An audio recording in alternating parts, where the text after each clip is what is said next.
संदीप देशपांडेंचा संजय निरुपमांवर संताप आहे। संजय निरुपम यांना समज द्या, संदीप देशपांडेंनी उपमुख्यमंत्री शिंदेंना सल्ला दिला। जो माणूस मराठी भाषेला विरोध करतो त्या माणसाला तुम्ही त्याच्यावर काही कारवाई करत नाही, उलट त्याला प्रोटेक्शन देऊन त्याला परत पाठवता आणि आमच्या मराठी मुलांना जेलमध्ये टाकता। हे कुठलं सरकार आहे? आणि संजय निरुपमला पण मी सांगणार आहे आणि माझी पोलीस खात्याला पण सांगणार आहे की अशा पद्धतीने तुम्ही जर आमच्यावर जोर जबरदस्ती कराल तर याचा उद्रेक होईल आणि तो संपूर्ण मुंबईभर होईल। त्यामुळे त्या संजय निरुपमला तुम्ही काय कंट्रोल करायचं तो करा, नाही तर आमच्यावर अशा केसेस टाकून जर तुम्ही आम्हाला दाबण्याचा प्रयत्न केलात तर ते शक्य होणार नाही। हा कुठला उर्मटपणा आणि उद्धटपणा?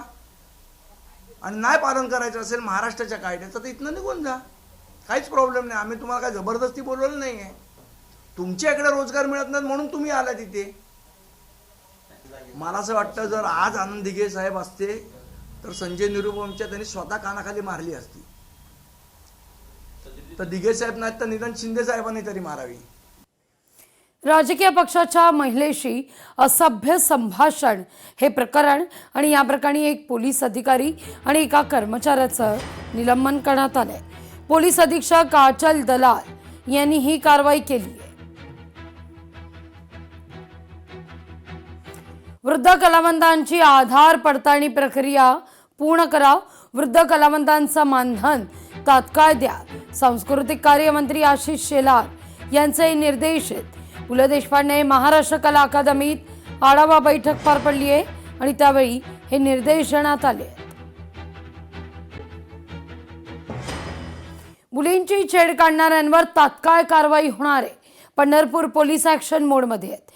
निर्भया पथकाची पुनर्रचना केली जाते। पथकात एक सहाय्यक महिला फौजदार आणि 4 कर्मचारी असतील। ज्या पंढरपूर तालुक्यामध्ये ज्या तरुणी आहेत, मुली आहेत, महिला आहेत, त्यांना मला आवाहन करायचं आहे की आपल्याला अशी कुठलीही घटना जर आपल्या निदर्शनास येत असेल तर हा जो QR कोड ज्या ठिकाणी आम्ही QR कोड व त्याचबरोबर व्हॉट्सअप नंबर आम्ही फ्लॅश केलेला आहे। कुठलीही तक्रार असली ज्यामध्ये महिलांविरुद्ध छेडछाड, शारीरिक त्रास, मानसिक त्रास, पाठलाग किंवा इतर जे काही पॉक्सो किंवा इतर कलमान्वये जे गुन्ह्यांची जी काही खबर आहे ती जर आपल्याला असेल तर आपण या QR कोडवरती फ्लॅश करावी। खेड ते शिवापूर डोणेज पर्यंत मेट्रोचा विस्तार होणार आहे। महापालिकेच्या मुख्य सभेत नगरसेवकांचे प्रस्ताव मंजूर आहेत। पुण्यात मेट्रोचे अवघे 2 मार्ग सुरू आहेत, उर्वरित मार्ग मंजुरीच्या प्रतीक्षेत आहेत। असं असताना पुणे पालिकेच्या सभागृहात नगरसेवकांनी मेट्रो सेवा शहराच्या हद्दीच्या बाहेर न्यावी याकरता उपसूचना देऊन प्रस्ताव मंजूर करून घेतलाय। यामध्ये कात्रज ते खेड, शिवापूर टोल नाका, खडकवासला ते डोणेज, वाघोली ते लोणीकंद आणि कात्रज ते उंडरी असे मेट्रो विस्थापित करण्यात येणार आहेत। 4 प्रस्ताव मंजूर झाले आहेत।